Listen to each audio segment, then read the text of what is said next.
Hola, ¿qué tal? Te doy la bienvenida a este cuarto video sobre el pensamiento de Sócrates. Hemos hecho énfasis en videos pasados de que el gran legado de Sócrates hacia la humanidad es sobre todo metódico. Su mayéutica y su giro socrático no ofrecen un cúmulo de conocimientos tal cual que podemos aceptar como verdaderos o falsos, sino un método crítico de cuestionamiento sobre saberes que damos por verdaderos, junto a la denuncia de que debemos tener o darle igual o mayor atención a los asuntos humanos que a los asuntos de la ciencia natural. Sin embargo, Sócrates tuvo también creencias y un pensamiento propio, un pensamiento positivo más allá del formal de su mayéutica. Hoy veremos ese pensamiento. Nos adentraremos en qué pensaba Sócrates sobre la virtud, sobre la relación de la virtud con el conocimiento y sobre el papel del alma. ¿Qué es el alma y cómo se relaciona ella con el cuerpo físico? Antes que nada hay que adelantar que si Sócrates denunciaba la necesidad de interesarnos en asuntos humanos y en el conocimiento práctico, el contenido que más obtendremos de su pensamiento es práctico. Sin embargo, hay que advertir algo sobre este pensamiento. El pensamiento positivo socrático es reconstruido sobre lo que nos queda sobre él y lo que dicen que dijo. Recordaremos que Sócrates no escribió nada, no nos dejó un texto en el que desarrolle y exprese su propio pensamiento, teniendo aquí sus intérpretes una dificultad importante para querer conocer su filosofía. Por otro lado, los diálogos platónicos, que es donde podemos encontrar lo que dice Platón que pensaba su maestro, Sócrates aparece casi siempre no dando una respuesta, sino haciendo preguntas. Es en las pocas respuestas que da, en sus preguntas y en los presupuestos de sus preguntas, cómo los historiadores han podido inferir qué pensaba Sócrates realmente. Esto no significa que la reconstrucción de su pensamiento es una azarosa interpretación historiográfica, sino que se sostiene sobre comparaciones exhaustivas entre los diálogos platónicos, los escritos de otros discípulos como Jenofonte, y más indicios que permiten saber qué pensaba el gran maestro de Atenas. Pues bien, Sócrates se interesaba sobre todo en indagar qué era la virtud y cómo actuar virtuosamente para llevar una vida buena. En este actuar, para tener una vida buena, la virtud debía poder ser conocida por el alma, por la psique, por lo que habría que indagar también en el papel que juega el alma en esta búsqueda. Comencemos por el tema de la virtud. El término virtud es el término que normalmente utilizamos para traducir el concepto griego de arete al español. Sin embargo, el concepto de la virtud es un concepto con ciertas distancias del griego, porque en español no lo utilizamos tanto como los antiguos sí utilizaban la arete, junto a que no abarca del todo las acciones que el concepto antiguo buscaba denotar. La arete griega era el conjunto de acciones humanas que debían seguirse. En cada cultura existe un ideal a seguir, y destacamos o admiramos a aquellos individuos que llevan a cabo acciones que consideramos dignas de aplaudirse. Por ejemplo, podríamos catalogar las acciones de un bombero al apagar un incendio o rescatar a un gato de un árbol como virtuosas, así como las hazañas de paramédicos ayudando a quien sufrió un accidente o a la defensa legal de un abogado que litiga en favor de los intereses de una población desprotegida. Pues los griegos tenían esta clase de acciones calificadas como virtuosas, pero no calificaban de la misma forma en que nosotros lo hacemos en el siglo XXI, obviamente. Para los griegos, por ejemplo, el ir a la guerra y dar tu vida en la batalla era una acción virtuosa, cuando hoy en día lo último que querríamos, la mayoría, sería protagonizar una guerra. O para los griegos, las relaciones entre adultos mayores y adolescentes eran virtuosas, cuando hoy son castigadas penalmente y con justa razón. Pero bueno, creo que ya entendemos un poco por dónde va el sentido de virtud de la arete griega para la filosofía de Sócrates. Pues bien, para Sócrates la virtud es conocimiento. Esta afirmación es una de las más problemáticas y discutidas en la historia de la filosofía. Hasta hoy en día es tema de debate y seguramente lo seguirá siendo mientras la especie humana exista. Recordemos que Sócrates defiende que los conceptos son únicos y que tienen un único significado. En algunos diálogos, Sócrates llega a aceptar la existencia de conceptos relativos, pero por relativo debe entenderse a qué significan la relación entre dos o más cosas. Por ejemplo, si relacionamos un perro chihuahua con un perro French Poodle, el poodle es claramente más grande. Pero si relacionamos al poodle con un pastor alemán, resulta el poodle ser más pequeño. Entonces parece que hay una contradicción, ya que el poodle es grande y a la vez pequeño. Pero no existe en realidad esta contradicción, ya que ese ser pequeño o grande es siempre en relación con algo. El tamaño es un concepto relativo, un concepto relacional, pero no por ello carece de verdad ni depende de la voluntad de los seres humanos, como decía Sócrates que afirmaban los sofistas. Ahora bien, el adjetivo bueno, acepta Sócrates, tiene un sentido también relativo. El chocolate puede ser bueno para mí, pero malo para mi perro. Parece que decir que algo es bueno o no siempre relaciona dos o más cosas. Sin embargo, Sócrates sostiene que lo bueno también tiene un único sentido. Esto es su sentido referente a la virtud. Lo bueno, como una virtud, significa hacer algo para lo que por naturaleza estamos hechos. Por ejemplo, el vuelo de un ave es bueno porque significa hacer lo que por naturaleza el ave debe realizar, es decir, volar de un lado para otro. Esta capacidad de volar es la que le es natural al ave. No es un saber relativo, sino único y objetivo. Sócrates defendía que varias acciones son virtuosas en este sentido, que son buenas o valiosas por sí mismas. Es decir, que para Sócrates existen acciones buenas por sí mismas y no buenas en relación con algo o con alguien. Y para Sócrates, estas acciones son conocimiento, por lo que el intelecto debe alcanzar el conocimiento de la virtud para saber cómo actuar. Esto tiene muchas repercusiones, pero vamos a ver una de las más importantes. La de si la virtud puede o no ser enseñada y aprendida. En varios diálogos, Sócrates y otros personajes debaten sobre estas acciones. En el diálogo llamado Protágoras, Sócrates discute con el sofista acerca de si la virtud es una sola, de si existen varias virtudes y qué nombres tienen. Sin embargo, el problema mayor de esta discusión es si la virtud puede ser o no enseñada, ya que la virtud es conocimiento, como afirma Sócrates, al igual que muchos otros conocimientos, debe poder ser enseñada y aprendida.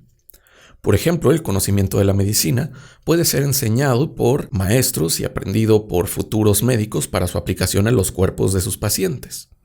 Sin embargo, con la virtud parece que no hay tal cosa, ya que no tenemos escuelas para ser buenas personas, para ser héroes o, en general, para ser alguien digno de ser glorificado por sus acciones. Parece que hay entonces una contradicción. Si la virtud es un conocimiento, debería poder ser enseñada.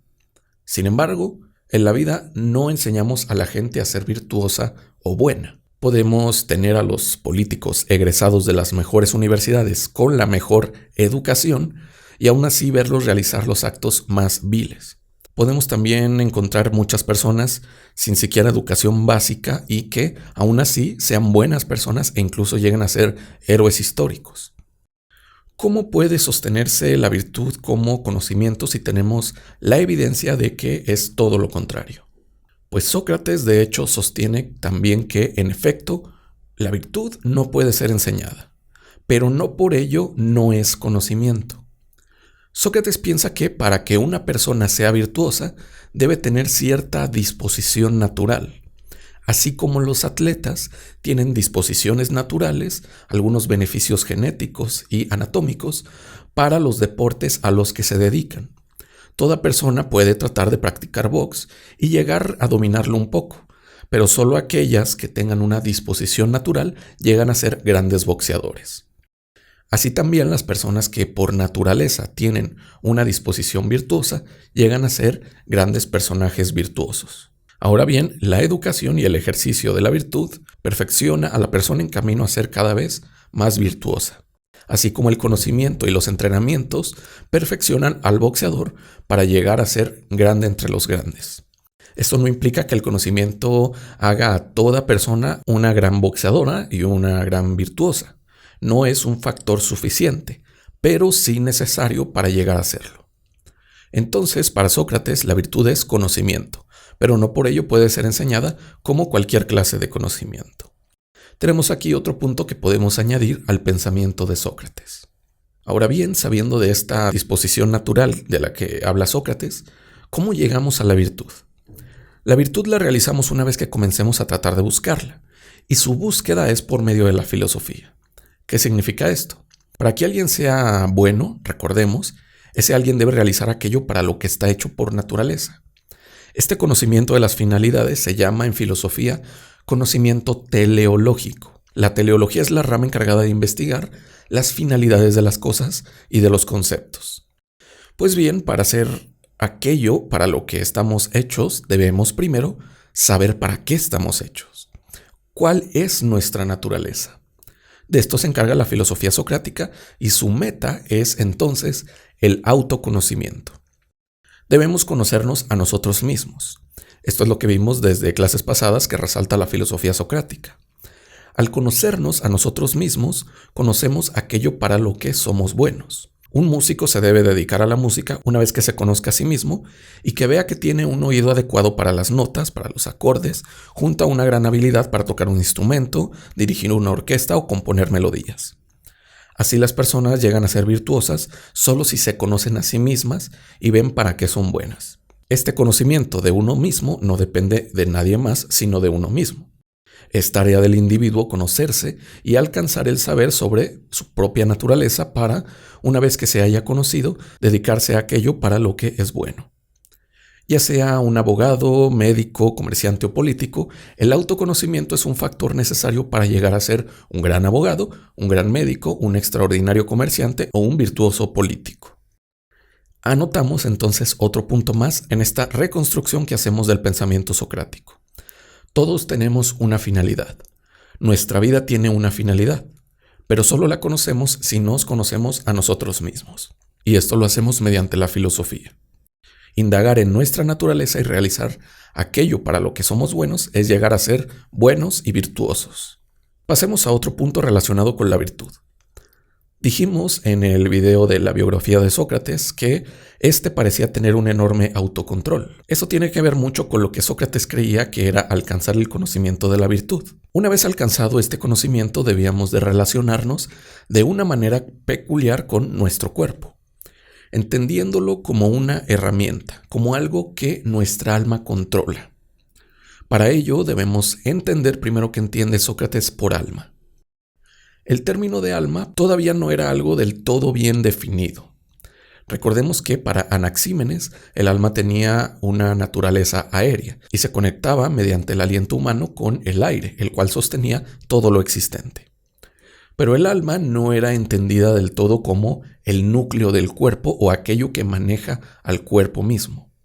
No tenía la importancia que, por ejemplo, Platón le daría más tarde y, sin duda, el cristianismo.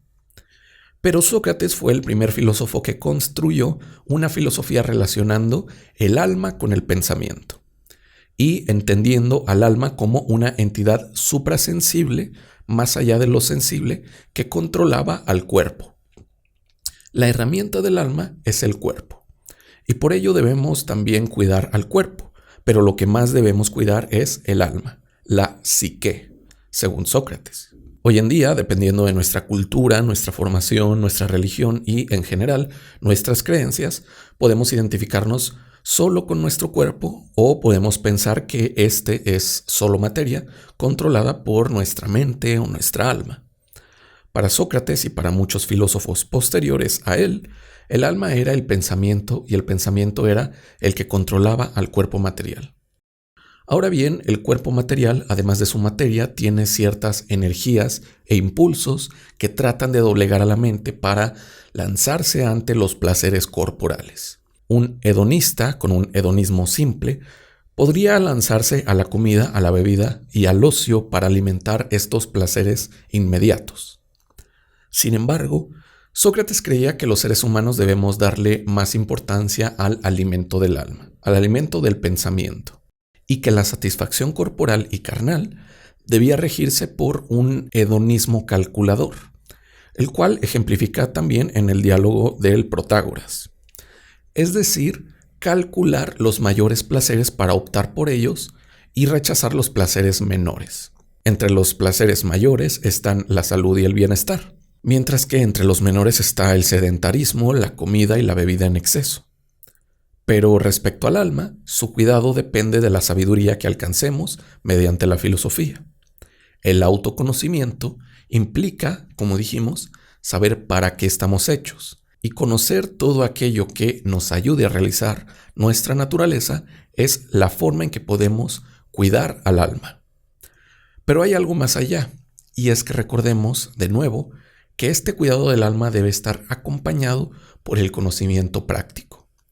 La acción, la praxis, es lo que más le importa a Sócrates. Esto porque actuar bien y de manera virtuosa es cuidar al alma. El alma, al conocer qué es la justicia, la virtud y el bien, por ello, al autoconocerse, debe actuar de dos formas.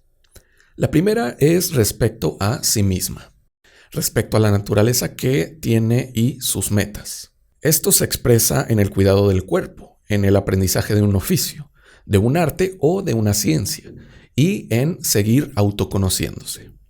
Esto era entonces lo referente al individuo. Pero, por otro lado, la acción también tiene una repercusión social, la acción del ciudadano como ser involucrado y conformador de la polis griega, de la ciudad y de la sociedad. La participación política y el cumplimiento de las normas éticas vigentes era actuar virtuosamente en este respecto. Sócrates creía que cuidar los ámbitos personales y políticos era necesario para llegar a ser virtuoso. Debemos conocernos para saber cuál es la meta en nuestra vida y conocer también qué es la justicia para actuar civilizadamente en sociedad, como ciudadanos. Pero para sostener todo esto, Sócrates debía tener una razón, un algo que nos llevara a actuar bien en vida. Y esto era la inmortalidad del alma y lo que podía depararnos tras ella. Podemos inferir, gracias a sus comentarios en la Apología de Sócrates y en otros diálogos, que Sócrates creía que existía una inmortalidad del alma y que algo más allá de la muerte nos espera. En su juicio, Sócrates afirmó que desconocíamos a la muerte porque nunca la habíamos vivido, pero a pesar de desconocerla, la teníamos. Este desconocimiento era compartido por el mismo Sócrates, pero podemos inferir con bastantes argumentos que él creía que había algo más que la muerte. Por ello, actuar virtuosamente es un deber que tenemos en vida, porque después de la muerte nos espera algo más. Es por esto que Sócrates caminó con la frente en alto hacia su sentencia de muerte, porque creía que había actuado bien toda su vida, y que, por ello, no podía temer su final. Nada malo puede esperarle al ser humano bueno. Y Sócrates esperaba ese algo después de toda una vida de acciones y de filosofía, de tratar de alcanzar la sabiduría, a pesar de nunca haberlo hecho del todo. Podemos así concluir con este último aspecto del pensamiento positivo de Sócrates. Este tenía la confianza de que debemos actuar de manera justa, buena y virtuosa, porque después de la muerte había algo que nos esperaba. Y ese algo era bueno, pero solo para los humanos justos. Recapitulando lo que hemos visto, la virtud era para los griegos un conjunto de acciones deseables y admirables, que repercutían tanto en el individuo que las realizaba como en la ciudad, pero que influía también la naturaleza de cada individuo en cuán virtuoso sería en su vida.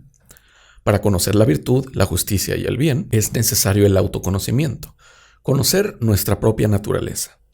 Una vez alcanzado este autoconocimiento, la acción, tanto respecto al individuo como al ciudadano, debían regir la praxis humana. Y Sócrates ignoraba qué era la muerte al igual que todos los seres humanos, pero parece que creía que algo muy bueno le deparaba, tras ella, a todo aquel que actuara justamente en vida, por lo que no temió beber la cicuta tras ser condenado por los atenienses. Esto es todo respecto al pensamiento positivo de Sócrates. En la siguiente clase, que será un poco más corta quizás, hablaremos ya solamente de los seguidores de Sócrates, de cómo repercutió en sus alumnos su filosofía y de cómo poder, tras el estudio de su pensamiento, seguir con nuestra travesía y nuestra investigación en la historia de la filosofía. Si te quedó alguna duda, no olvides que puedes escribirme al WhatsApp de Filosofía desde Cero.